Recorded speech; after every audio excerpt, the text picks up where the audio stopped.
The wind is coming over the deck at about 35 miles an hour. I would be able to smell the salt spray, but it's overpowered by the jet fuel washing over my face. The seas are running about 8 to 10 feet in this part of the Pacific. It would feel like a lot in a small boat, but I'm on the deck of a U.S. aircraft carrier. I run across the landing area, look to my left, and I'm seeing the next jet rolling in on short final. And I know I've only got a couple of seconds to clear the landing area, or I'm going to be the one who causes a foul deck. As I get to the other side of the landing area, the only place to go is right to the nose of 3 F-18s that are being unchalked and unchained to be queued up for the next launch sequence. And I realize I've got nowhere to go forward, nowhere to go back without being in the way.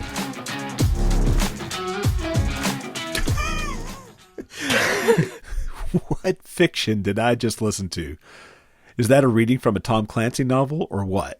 I'm writing a book, Life on the Flight Deck, and that's a true story. This really happened to me, and I'm super excited to talk about this today. A lot of people have asked about my experience on a flight deck and being able to go out on an aircraft carrier and how it happened and what the details were and everything. And so it's time to do a podcast. And so today, welcome to this next episode of CUBEcast. This is the Chester Nimitz episode. Nice wordplay. I'm Chester, and today Weldon is joining me, but Charles is out on assignment. So we'll get to hear from him in a future episode. You told me years ago about your idea for this project. How long have carriers been something that sparked your imagination, and how are you making your dream come to life? The dream has been a long time. As far back as I can remember, I have been deeply fascinated, intensely curious about flight deck operations. As a kid, I remember going to the National Air and Space Museum in Washington, D.C., and just every time we go, I'd beg my parents to watch this IMAX film called Flyers, which was a fantastic film about a Corsair crash landing on the deck of a carrier, and then that pilot's grandson coming back later and restoring the plane and doing that same shot and, you know, filming that.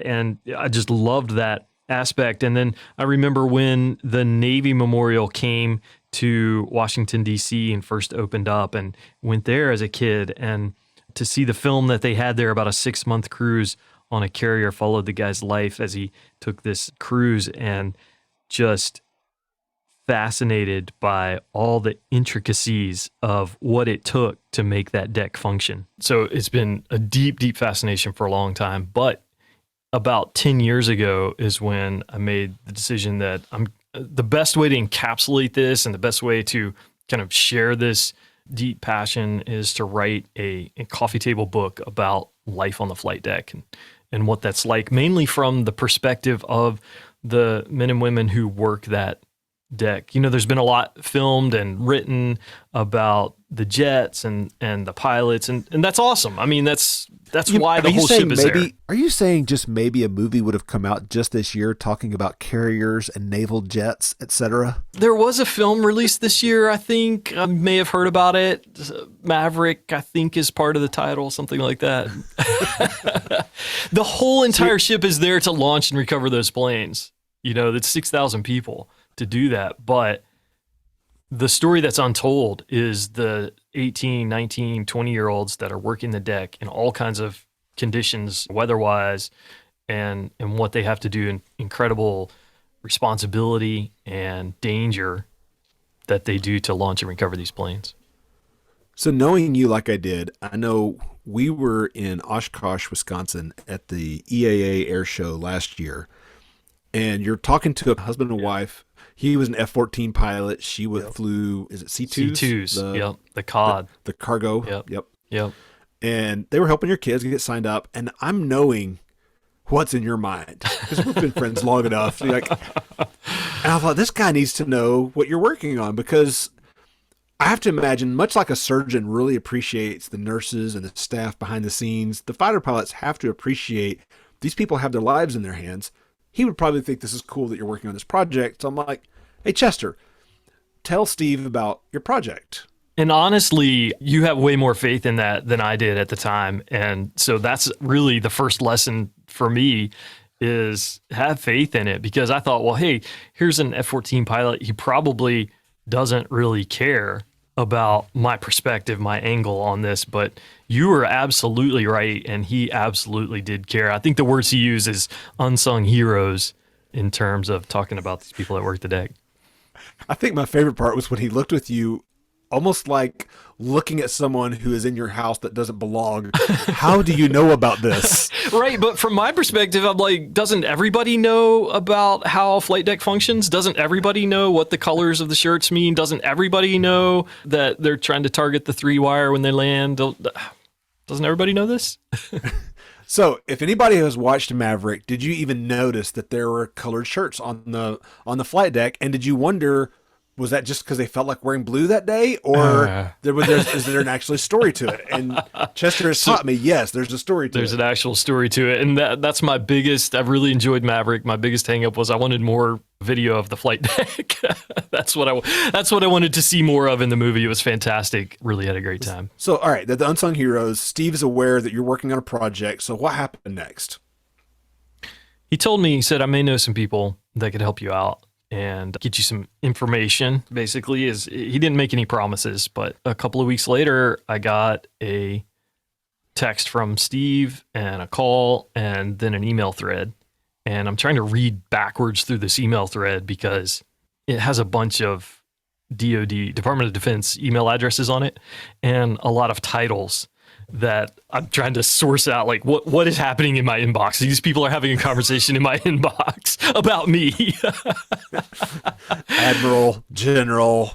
Yes, Commander, this. And turns out that Steve took my story and talked to a friend of his who knew someone who said, hey, I know just the person you need to talk to, and I'm going to call him right now. And he picks up the phone and he dials his friend and says, hey, I've got this friend. He's trying to help an author. Well, he was talking to the commander of Naval Aviation Pacific Fleet. So, I mean, that guy is responsible for more lethal fighter aircraft than a lot of countries. Yeah. And that guy goes, yeah, I know exactly who you need to talk to. You need to talk to this commander who is commander of flight deck operations for the Pacific Fleet. And people, we're going to stop a little bit pretty close to there. Obviously, it was being in the right place at the right time, knowing people, telling your story, being prepared for that story. But we're not going to give the ins and outs of how exactly Chester got on the carrier, because we're going to use an author's plot device that is called very lazy. One thing led to another.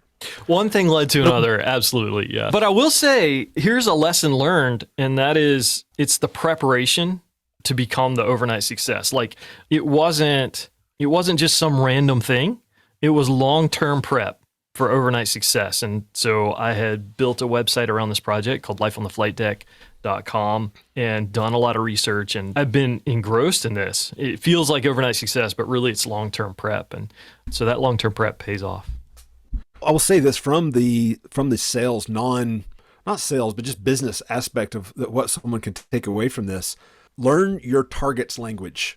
Absolutely. Learn their acronyms. Learn the things that are important to them. That's one thing we've learned. Chester and I have made a career of getting in places we don't belong. And so far, he's on the leaderboard. I think I have to go to space next, which means I've got to learn a whole nother lingo that I don't currently know. Fair enough. I've watched a lot of stuff. But that really makes a big difference because it gives you instant credibility. This is true. I knew that the Navy wasn't that interested in telling the Navy's story, but the Navy is very interested in telling the story of the sailors. And so subtle difference maybe on the surface, but huge difference in how I had to pitch the project and what the result is. So. Yeah, so really long-term prep for overnight success. There's kind of three things. That's one of them. The power of the ask is another, and I'll when we get to it, I'll tell you a follow-up story on that. And then unexpected leadership principles that I ran into on the ship. So I think that was one of my favorites. I'm looking forward to that part of the story. The power of the ask actually fits in right here. So the power of the ask is a critical thing, and we don't do it. Maybe we do it without thinking about it, but here's the thing. I was talking with this commander, long story short, I was talking with this commander of flight deck operations and told him about my project and told him what my passion was. And he was, essentially nodding along.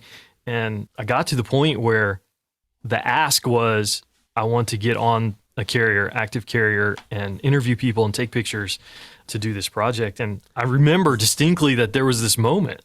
Yeah, like you wanted to get on an active carrier at sea, not in port. yeah, absolutely. Right. Active carrier at sea. I've been on several museum carriers, and that's great. I've been on, a carrier in port, but there was this distinct moment I remember in talking with him that the voices inside my head were saying, this is the time. Now's the time you ask. Now's the time you ask. And there's other voices going, don't ask, don't say it, don't ask, don't say it. And I had to overcome that for the power of the ask to say, sir, this is really what my ultimate ask is, to be able to go on the ship. And so, I made the ask, overcame that barrier, made the ask, and things unfolded from there. That's fantastic. You're going on your way to the carrier. I know at one point we talked about me going along with you, but really there was a better option to have someone else with you. And if you're going to make a coffee table book, you need stunning photography. So you were able to take Kenton Van Dyne. Kenton Van Dyne came along. God brought Kenton Van Dyne into my life right at the right time. Here's a guy who... You don't need to call me that, Chester. We're friends. You don't got to call me God. Okay, so he used you. Yeah. You connected us. And here's a guy who loves airplanes, who loves adventure, can live in small spaces, and he and I can get along and live in a small space together for a while, kind of austere conditions, if you will. And so it just clicked. He had the flexibility to go. And so it was myself and Kenton as a photographer, and what an adventure. We had to fly to San Diego to board the ship in San Diego. And I remember talking with the commander, and he's like, well, one of the negatives is we would be sailing out of San Diego, so I don't know if you can get there from the East Coast. And I'm like, well, sir, I believe we could make that happen. I'm ready to fly to Guam. I didn't say that, but oh goodness. You're taking somebody onto a carrier, and this was something you've been training for like years and years and years. Yeah. He gets a call, hey, this might be something that happens in the next few months. Yeah. Then it's live. Is he just awestruck that y'all are actually doing this? Even more so than me. Like, I mean, I can't believe we're going out there and we're on the base, and we're just like, is this really happening? We go up to the ship. Is this really happening? And we were both awestruck. I was doing my best to bring him along, and he did a fantastic job. I was doing my best, in other words, to get him up to speed as quickly as possible. And he's asking me about acronyms and people and structure and what to expect. And I mean, I'm sort of making up some of the expectations. I don't know what it's going to be like. And meanwhile, you need him to take pictures. So he started doing that. How many pictures do you think he took? We did some in the week that we were on. We got to be on for a week, and we took somewhere around 9,000 images and videos, and it was constant. It was amazing. That's I couldn't have done that without him. I'm there interviewing people, talking to people, trying to be casual about that, which people were amazing at sharing their story and being open and just talking about their experiences, and it was fantastic. And meanwhile, he's capturing images, videos, all that stuff. It really worked out well. All right, so I'm looking at some pictures as we tell this that you've shared with me, and I want to help people get a visualization of what we're looking at on a carrier. Everyone's seen a picture of an aircraft carrier, but they don't always know the things that you know. Yeah. Give me the length and width roughly of a carrier, and I've got a follow-on question. So, well, let's put it this way: the flight deck of this carrier is 4.5 acres, which is significantly larger than a lot of people's home address, I mean, yeah, mine's 430 square feet, so yeah.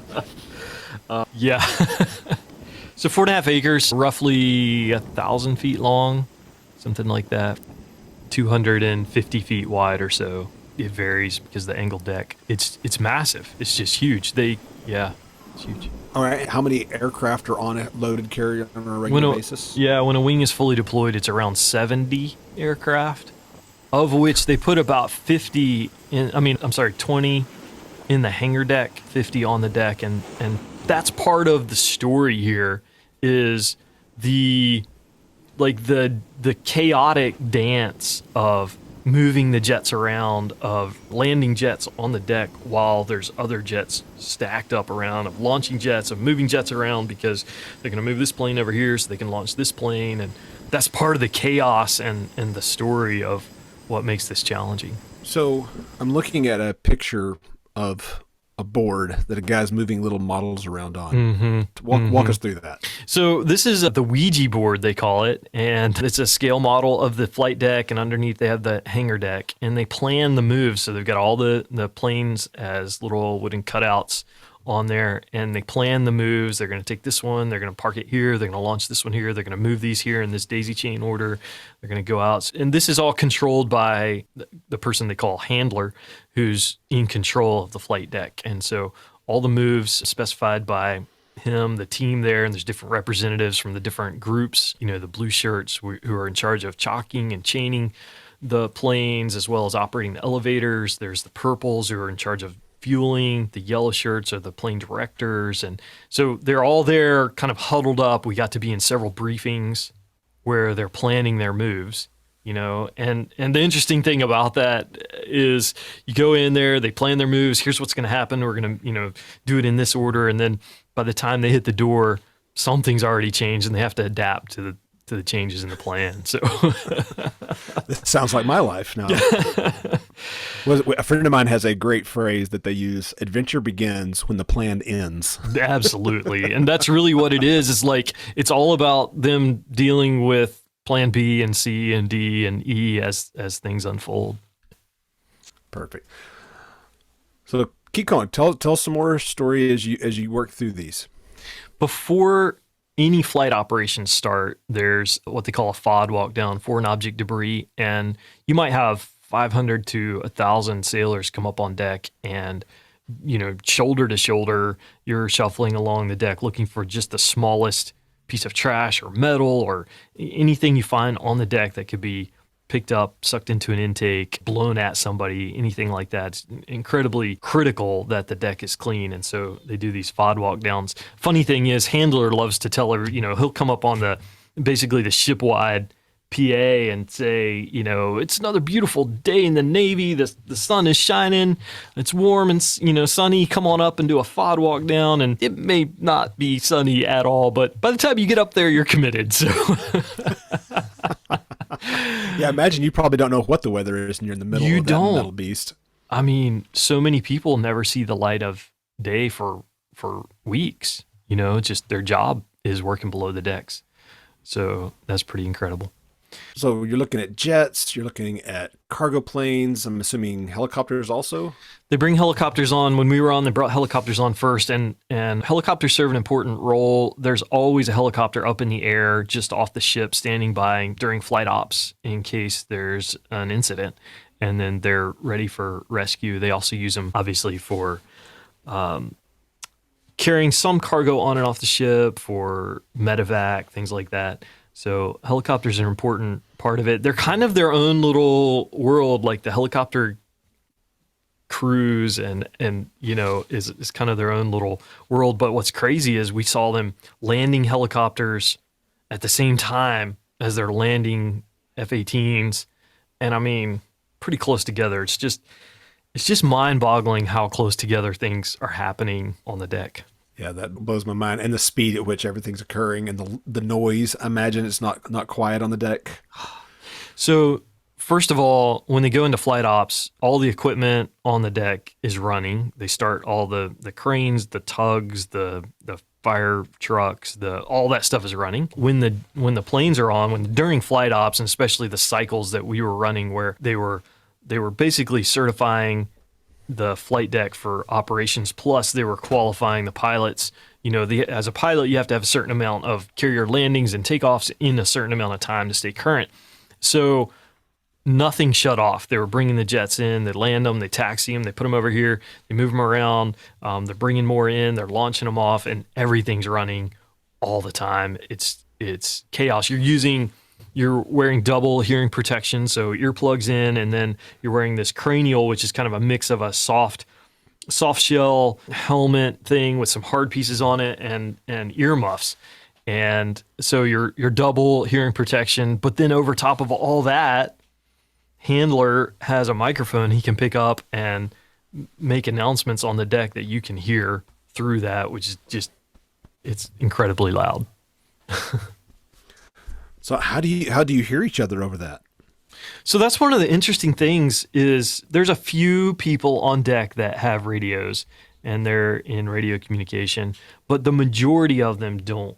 And we saw a lot of communication happening in a way that, looking back, like this, we think this kind of happens in a way that builds teamwork without necessarily planning on it. So if I want to talk to you while we're on the deck, I basically have to come up and give you a like a half hug. I'm sticking my my face up right by your head. I'm talking as loudly as I can, and you can hear me at that point. But it's a very like I'm in your space. It's intimate, may not be quite the right word, but it's pretty close. And so there's a lot of that communication going on, and really it lends itself towards looking out for each other. It lends itself towards giving each other a helping hand, really, and functioning as a team across the different departments that are working on the deck. We found out that on the back of the float coat, a float coat is something you wear it's not a life preserver, but it's an auto-inflate life preserver with a beacon and things like that. And on the back of it is a handle cut out, basically. And that serves two purposes. When you're a trainee, you have to observe flight deck operations from up on the island, up on the side of the island where they call Vulture's Row. And you have to observe for 3 days and 3 night ops before they'll let you go out on the deck. Then when you do go out on the deck, it's a 1-to-1 ratio with the trainer. And you're basically, you're grabbing your trainer's float coat on the back. The middle of the back has this handle cut out. You're grabbing that and they're leading you around.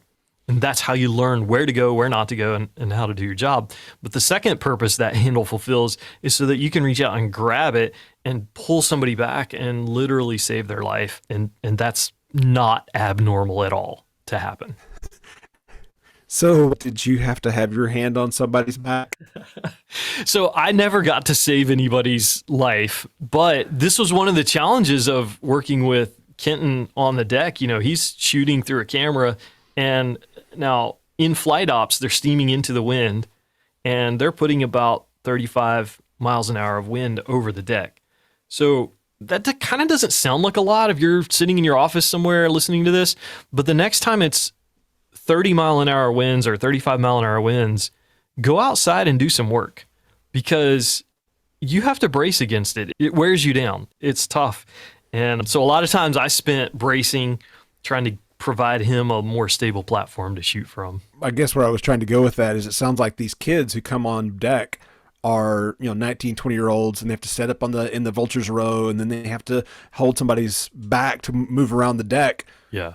It sounds like it'd be hard to do your job with that restriction. Did you have to do it that way, or did you get a little bit more freedom? Well, so yeah, on the flight deck during flight ops, we had to be escorted around basically in somebody's charge, but we didn't have to grab on and be led around like that, like we were attached to them. So we did get some more degrees of freedom, and as long as we were out there with somebody who knew what we were doing and where we could and couldn't go as far as during the operations, that was fantastic. But in the ship in general, we had unprecedented access to go wherever we wanted to go and talk to whomever we wanted to talk to. There was lots of times when the commander who we were on with was like, "Oh, have you seen this? Or have you been to this room? Have you been down to the landing gear recovery room, like the engine room for the wires, basically?"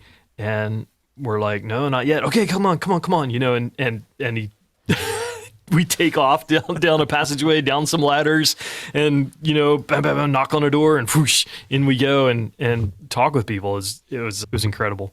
We really expected to have to call for an escort every time we wanted to go somewhere, and that simply wasn't the case. Yeah, I imagine that would have been a lot harder to do and see the interesting things. Yeah. So I'm looking at pictures. How true to life are the stereotypes of the pilots? Yeah. So the stereotypical pilot swagger is real. That's what I got to say. The places that we interacted with the pilots the most was in the officers' mess, and down to the mustache. I'm just saying, if you watch Top Gun or Maverick, the stereotypes are true. That's hilarious. Yeah. So when you're not flying, do they just sit around and do nothing, or do they have a job to do also? as a pilot, you can do an additional job duty or an additional role of being an LSO, a landing signal officer. And so you have to be a pilot in order to do that. But basically, if you've seen Maverick, if you've seen Top Gun, these are the guys in white. They're standing on the rear deck and they're talking the pilots in. So they're just visually looking at the approach, and they know this sight picture so well that they're telling him, you're low, add power, you're high, come left, come right. And they're literally talking him in, which is an astounding job because the plane is moving, the ship is pitching and rolling, and they're basically gauging where these two moving things are going to be when they collide. And that's really what it is. I mean, a landing on an aircraft carrier is essentially a controlled crash. You're bringing the jet in, and as soon as your hook hits the deck, you go into full military power. So that if you miss that wire with your hook, there's 4 wires. If you miss all of them, you don't have enough time to spool up the jet, and so you hit full throttle. And if you miss the wires, you can go up and go around again. If you catch the wires and they stop you, you're at full throttle. And so now the wire's holding you back, you're at full throttle. It's an intense experience to stand right on the side of that landing area and feel that. That doesn't sound like a small cable then. These cables are about 2 inches in diameter, and they're held up off the deck with a little stanchion to make it easier for the hook to catch. And then each cable is rated for a certain amount of hooks, a certain amount of traps, they call it. And then they have to just replace them. It's interesting to see if a jet comes in, and so they're targeting the 3rd wire in, but maybe the hook just tips the top of the 2nd wire. Well, guys have to run out, and they'll hold their arms up in an X to foul the landing area, while another guy inspects the cable to make sure that it's still safe to use. That's crazy. I have to imagine that's pretty violent. You don't want to be standing on the wrong side of that cable when it lands. We got to be in the cable engine room where the spools of cable go below decks. And it's basically, think of like a big block and tackle system that's controlled by an oil-filled cylinder. And they set the weight, they set the restriction on those cables based on the weight of every plane that's landing. So it's changing every time.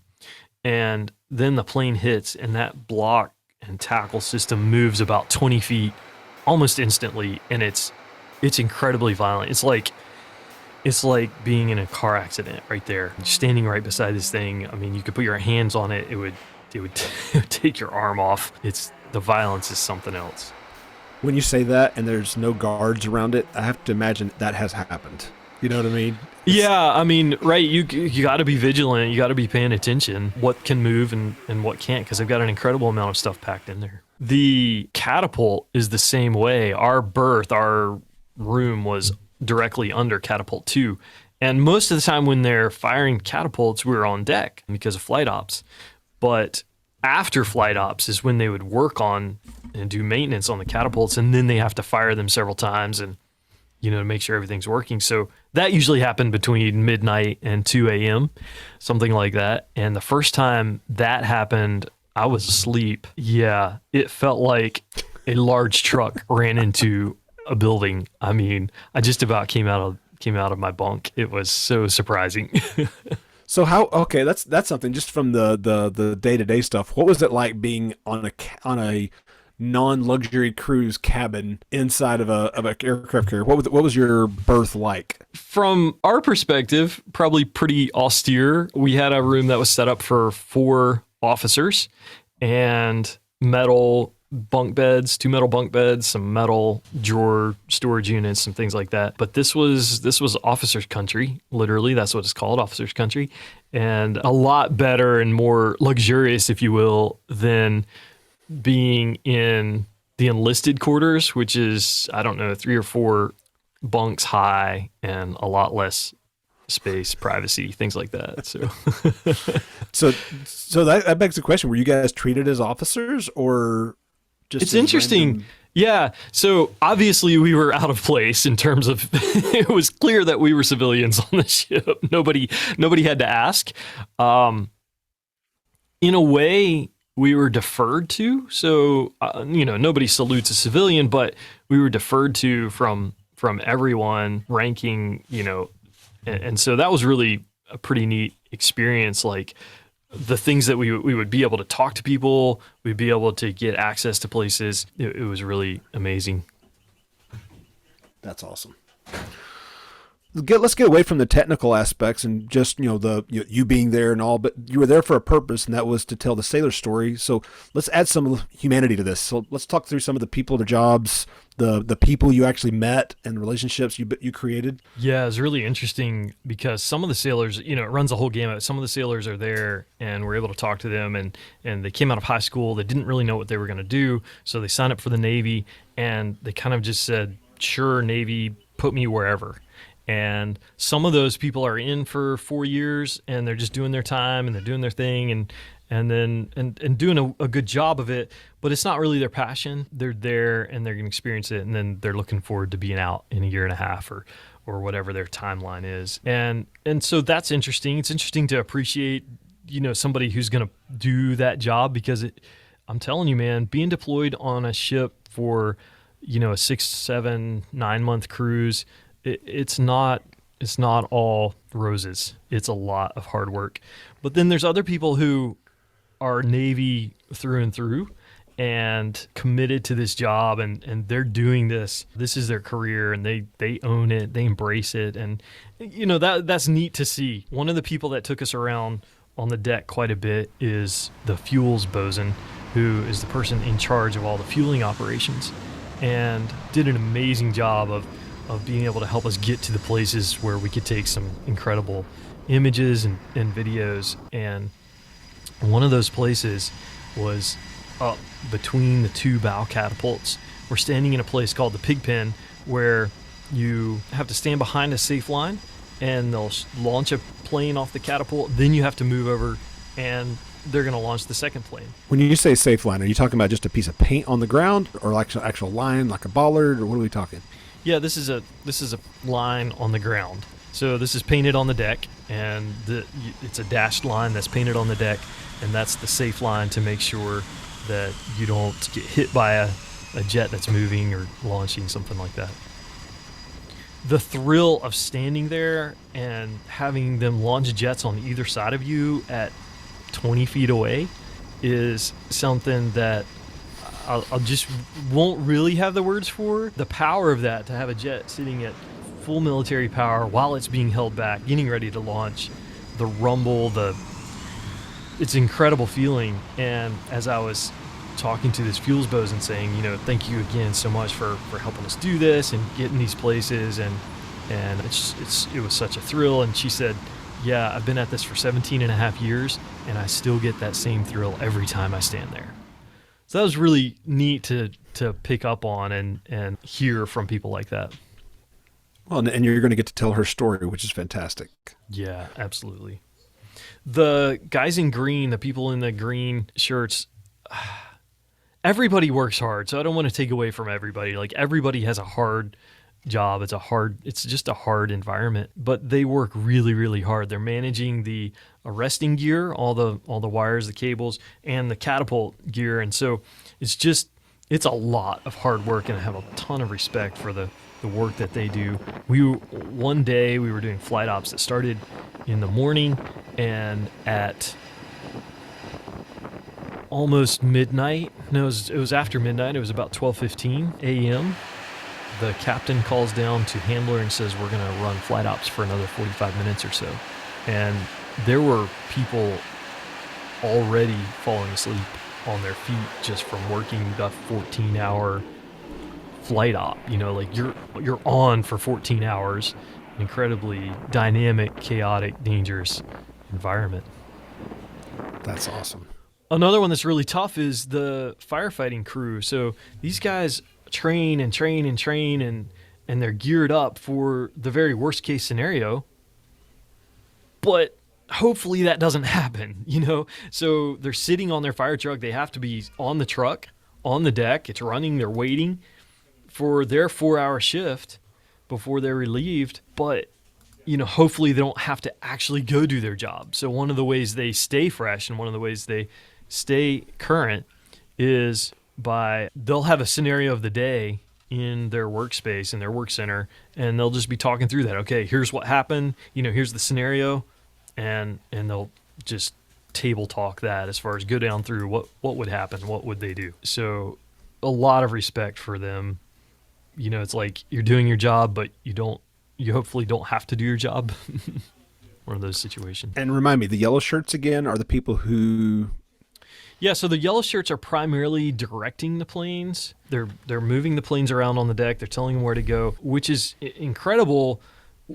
Hearing it from a pilot's perspective is really interesting. As a pilot, you have no frame of reference for whether you're moving or not, and you're completely dependent on that handler to tell you to speed up or slow down or where you're going to be and how to, swing your jet around. There's a couple of spots where we've got pictures of the nose of the jet and the entire cockpit of the jet is out over the edge of the carrier because they're having to park it in such a way, up close and tight to where that's how you have to maneuver. And as a pilot, you don't know. You can't tell where you're at. You're completely dependent on this handler to tell you where you need to go, where you need to be.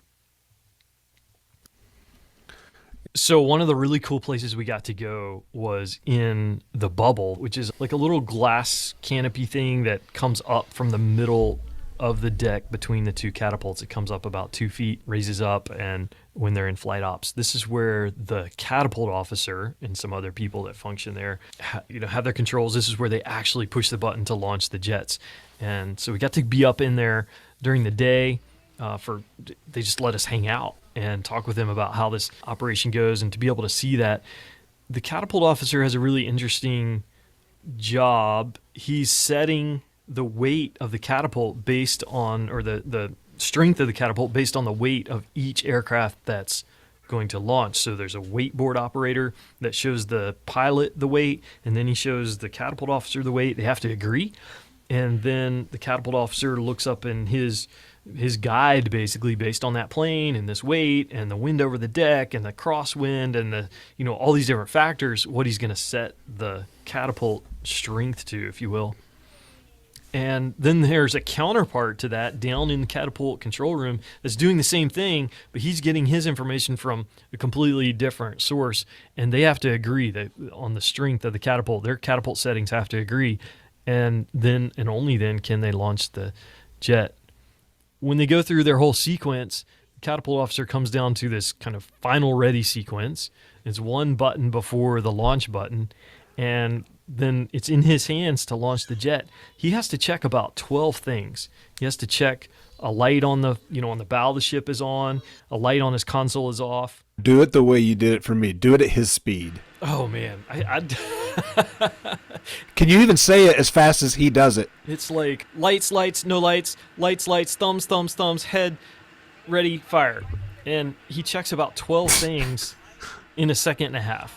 But the and it's not saying it; it's actually processing it. Yeah, that's exactly right. It's not just that he says this sequence; it's that his brain has to go. Is the thumb up on these three guys, these final checkers that are under the wings, or not? Is the pilot's head back against the headrest or not? And he has to decide, and he does that in about a second and a half. And then he pivots his chair to the catapult 2. And fires that one 45 seconds back to catapult 1. They're launching a jet every 45 seconds or so, 45 to 90 seconds for a 2-hour shift on that. It's incredibly intense. Well, the thing that kept going through my head is, as I listened to your stories, and I know you've got a couple more here to tell us, is the amount of chaos going on. There is no normal day. The number of people required to do a job, and to do that job correctly, as things change. Okay, when's what? When's what speed? Weight's what? Right. What's the weight of this? And you've got all these people doing these jobs. The amount of trust required for people to do their job, or people die on a not day-by-day basis, but on a moment-by-moment basis without any warfare. That's just right. Doing the job. it blows my mind. It makes me realize how casual we get when really some of us don't realize how often that happens to us in, making a decision to turn, not turn, driving down the road. That's a potential death. But this is at a much, much higher level. The pace at which you are making those decisions that could result in your death or somebody else's death, like by making the wrong call, it's called the most dangerous job in the world for a reason. You can be sucked into an intake, you can be blown overboard, walk into a prop. They tell us and they take a lot of care when the prop planes are on the deck to protect the sailors, but somebody has to still go under that plane and chalk and chain it while the props are spinning. And they'll say, now, stop and think before you come back out. Which way are you coming back out? Because of where the prop is, and pay attention to that. If you walk into the prop, you will just disappear. It's not pretty. Without, not even props, just the jets. Didn't you say you had to cross under jets, under the nozzle? When you cross behind a jet, which you have to do if you're going to walk around on the deck, because keep in mind, you've got a deck full of jets. They're all turning, as they say. They're all on. They're all running. And they're all moving, or at least some of them are moving. And you need to go somewhere, so you're going to have to cross behind a jet. You don't want to cross behind it. It's going to blow you over. And so the way you do that is you go right up to the tail of the jet, right up to the nozzle, and duck under.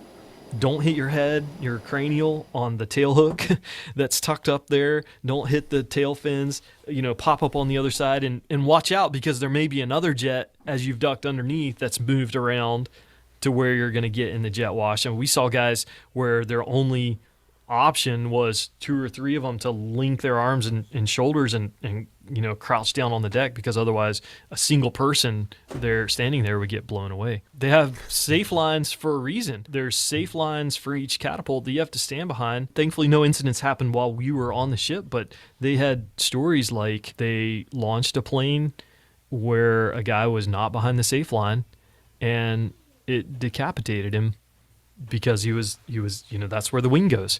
And they had to do a FOD walk down to look for his head, didn't find it. The plane was flying back to the base on land and found his head impaled on the end of the pylon on the wing.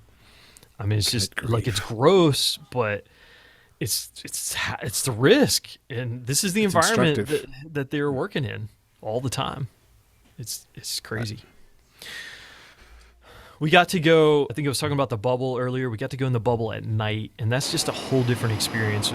The deck of a carrier at night, not every part of it is pitch black, but there's a lot of darkness. There's a lot of things you can't see, and mostly what you're seeing is little lighted wands of different colors indicating thumbs up or indicating, moving a plane around, things like that. So we got to go in the bubble at night, which is fantastic and amazing. Then we got to go on the deck during night ops, and nothing like standing beside the landing area, and it's really dark on the landing area. It's not at all like an airport. The planes coming in are not using landing lights. You're barely seeing beacons on, their wingtips. You're not really sure, and then all of a sudden, wham, a jet appears in front of you, hooked on a cable, stopping right there, screaming at full throttle. That's incredible. And then the same thing, we got to be up between the catapults at night. They're launching jets on either side of us off the catapults at night as we're stepping back and forth across that pig area to be clear, and the feeling of having them launch that at night is incredible.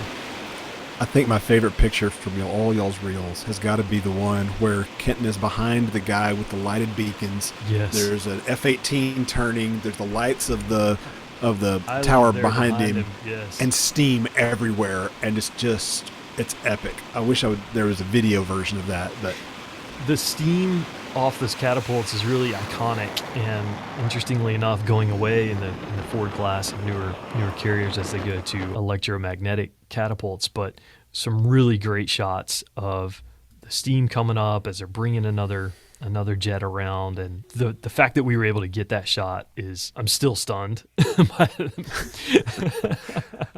Because if you don't move, you're on the nose cone of that jet, and That's you're right. somewhere over the Pacific.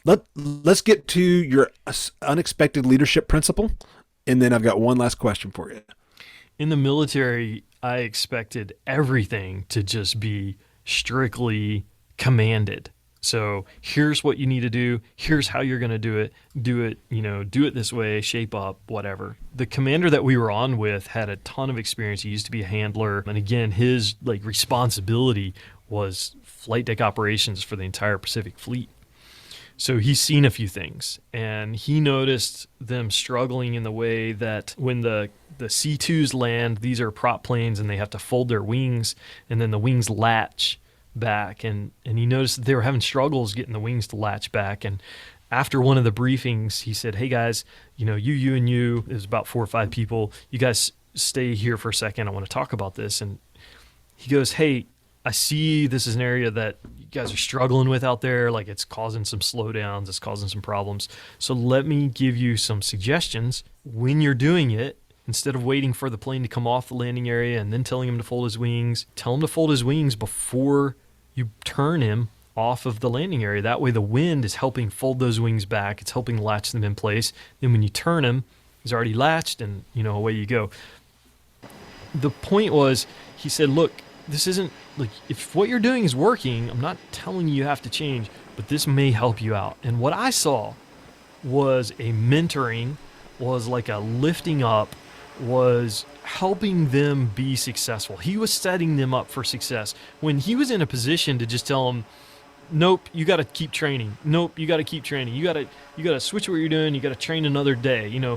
He had the power to say, we got to be out here for another day before I'll certify you, or another 2 days, or keep going. You're not certified yet. He had the power to say that, but he was helping them be successsul. And instead of just dictating to them exactly what they were going to do, he was showing them, based on his experience, a better way, and in a way that lifted them up and mentored them and helped them be successful. We saw that across several commands. That was just like one example. And it was just surprising to me, not having been in the military. I was expecting much more of a top-down dictation on how it was going to be. That's awesome. And I know that's something I learned from one of the greatest baseball coaches, the UCLA baseball coach from back in the 70s and 80s. Practice belongs to me, the game belongs to you. And that's that concept of, I want to teach you how to do things, but at the end of the day, you've got to do it. Yeah.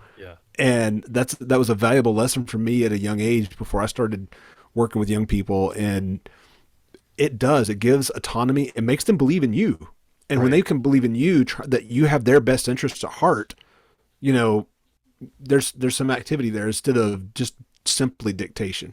The commands where we saw that happen, there was a ton of respect for the command structure. There was a ton of respect, and I don't just mean like planned in military respect, but like you could tell that these people were willing to do whatever their commander asked because they respected him for that. All right, we're going to pull the ripcord. We could keep going for 3 days on this, but I could at least. Tell me how you got off the boat. Did they sail back into San Diego? The plan, we walked on the ship in San Diego, and the plan was to sail back to San Diego after this training cycle and walk off the ship. But the commander said, you really should get a catapult shot off of this ship. Are you interested? And of course, you're like, no, that's horrible. I'm just gonna... Kenton says, I'm all in because I love roller coasters, and I said, I'm all in because catapult shot. That's something that's few get to experience. And so he said, I'll see what I can do. So long and short of it is, again, he worked it out. We jumped through all the right hoops.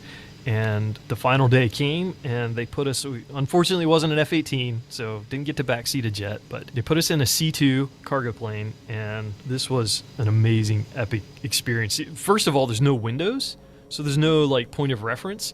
We've spent a week now watching this process happen. They give you the briefing before you go on. They tell you go in and it's a 4-point harness. Tighten it up as tightly as you can. You have to put on a life jacket first. Basically a big stiff horse collar life jacket. You put that on, your cranial, your goggles. Tighten up your straps as tight as you can. And then the loadmaster comes along and tightens them up more. Because in the C2, you're actually facing backwards. So imagine launching off on the C2, you're facing backwards, so you're going to be thrown against your straps, kind of out of your seat for that launch. So we're sitting inside this plane, we're trying to decipher based on what we've been seeing, learning, experiencing for this past week. We're deciphering what stage we're at. They're unfolding the wings. Okay, they're taxiing over here. They're putting on the holdback bar. And then you can tell when they go to full military power, when they do the wind up, and you've got about 15, maybe 20 seconds before that launch happens. And so you're just holding your breath.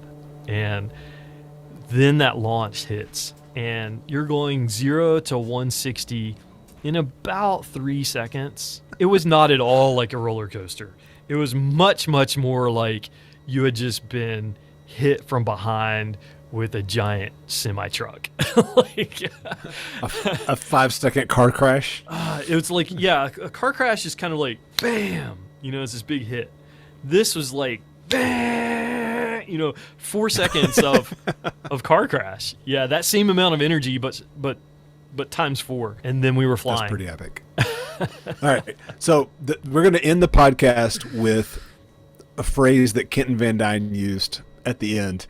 You're off the plane, you're walking back to your truck, and Kenton turns to you and says, I feel like we just robbed a bank, and they let us get away with it, and they let us keep the money. That came from, like, every time we went back into our berth, to the room we're staying in, like, every time we'd walk in, we'd shut the door, and we just look at each other like, did we just get to do what we just got to? Did we just get to see what we just got to see? I mean, the experiences that we had on there were epic. So, Chester, we're looking forward to seeing the book. I know that's being worked on now. Yep. If someone wants to see more of this, hear more of the story, see more of the story, look at the book when it comes out, how can they follow along with Life on the Flight Deck? Yeah, so lifeontheflightdeck.com is the central hub, lifeontheflightdeck.com, and then you can find us on Instagram as well, Life on the Flight Deck. So it's at Life on the Flight Deck on Instagram. And I'm still working for Cube. I'm still doing all this, right? But this is my passion. This is what I'm doing. So yeah, follow along, and I'm really looking forward to getting that out.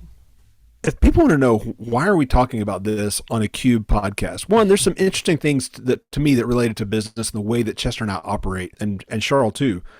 But really, why do we work? Cube's tagline for a while was play more. The whole meaning behind play more was we want to do our job so that it's so much easier to do your job that there's time for you to play more. There's things we want you to be able to go do with your kids or pursue your hobbies or whatnot. You shouldn't waste time doing things that you don't have to do. And so this was an example of one of us. He got the opportunity. All of us said, go do it at Cube, because that's who we are at our core. And if you're like that, you're with like-minded people. And so we hope you enjoyed this and looking forward to what comes next. But thanks for following along, and we'll talk at you later. Thank you, everyone. Thanks for listening.